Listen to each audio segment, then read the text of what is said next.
ஆதியாகமம் 45ஆம் அதிகாரம்.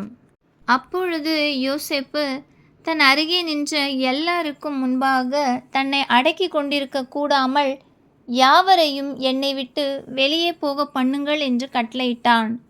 யோசேப்பு தன் சகோதரருக்கு தண்டனை வெளிப்படுத்துகையில் ஒருவரும் அவன் அருகில் நிற்கவில்லை. அவன் சத்தமிட்டு அழுதான். அதை எகிப்தியர் கேட்டார்கள், பார்வோனின் வீட்டாரும் கேட்டார்கள். யோசேப்பு தன் சகோதரரை பார்த்து, நான் யோசேப்பு, என் தகப்பனார் இன்னும் உயிரோடு இருக்கிறாரா என்றான். அவனுடைய சகோதரர் அவனுக்கு முன்பாக கலக்கமுற்றிருந்ததினாலே அவனுக்கு உத்தரம் சொல்லக்கூடாமல் இருந்தார்கள். அப்பொழுது யோசேப்பு தன் சகோதரரை நோக்கி, என் கிட்ட வாருங்கள் என்றான். அவர்கள் கிட்ட போனார்கள். அப்பொழுது அவன், நீங்கள் எகிப்துக்கு போகிறவர்களிடத்தில் விற்று போட்ட உங்கள் சகோதரனாகிய யோசேப்பு நான்தான். என்னை இவ்விடத்தில் வரும்படி விற்று போட்டதினால் நீங்கள் சஞ்சலப்பட வேண்டாம். அது உங்களுக்கு விசனமாயிருக்கவும் வேண்டாம். ஜீவ ரட்சணை செய்யும்படிக்கு தேவன் என்னை உங்களுக்கு முன்னே அனுப்பினார்.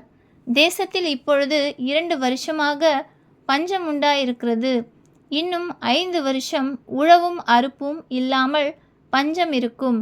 பூமியிலே உங்கள் வம்சம் ஒழியாமல் இருக்க உங்களை ஆதரிக்கிறதற்காகவும் பெரிய இரட்சிப்பினால் உங்களை உயிரோடே காப்பாற்றுவதற்காகவும் தேவன் என்னை உங்களுக்கு முன்னமே அனுப்பினார்.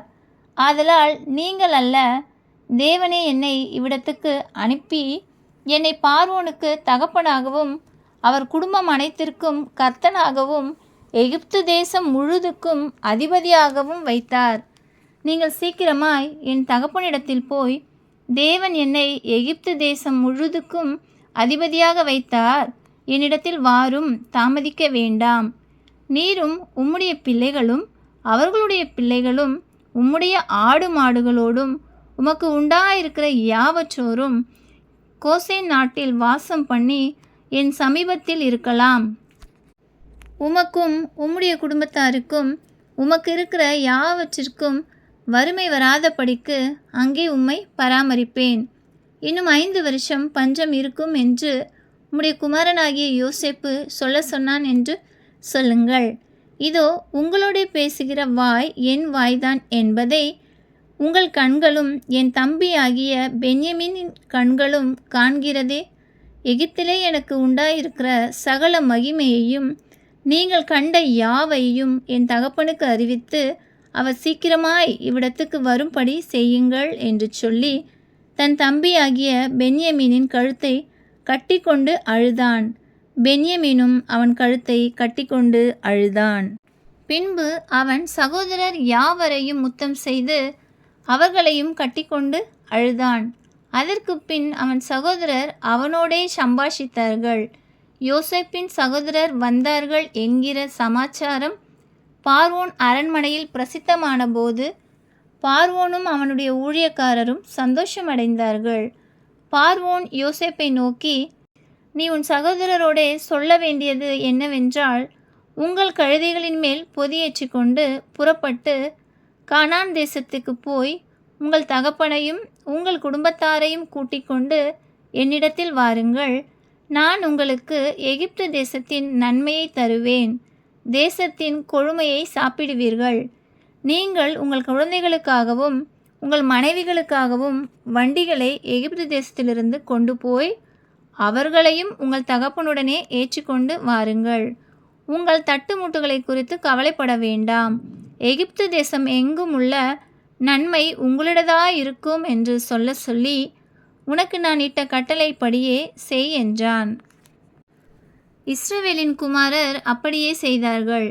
யோசேப்பு பார்வோனுடைய கட்டளையின்படி அவர்களுக்கு வண்டிகளை கொடுத்ததும் அன்றி வழிக்கு ஆகாரத்தையும் அவர்களில் ஒவ்வொருவனுக்கும் மாற்று வஸ்திரங்களையும் கொடுத்தான்.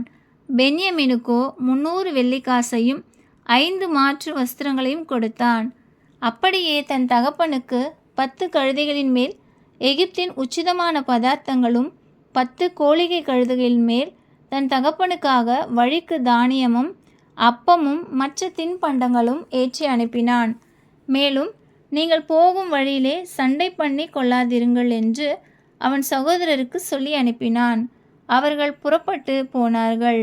எகிப்திலிருந்து அவர்கள் போய் கானான் தேசத்திலே தங்கள் தகப்பனாகிய யாக்கோபினிடத்தில் வந்து, யோசேப்பு உயிரோடு இருக்கிறான், அவன் எகிப்து தேசத்துக்கெல்லாம் அதிபதியாய் இருக்கிறான் என்று அவனுக்கு அறிவித்தார்கள்.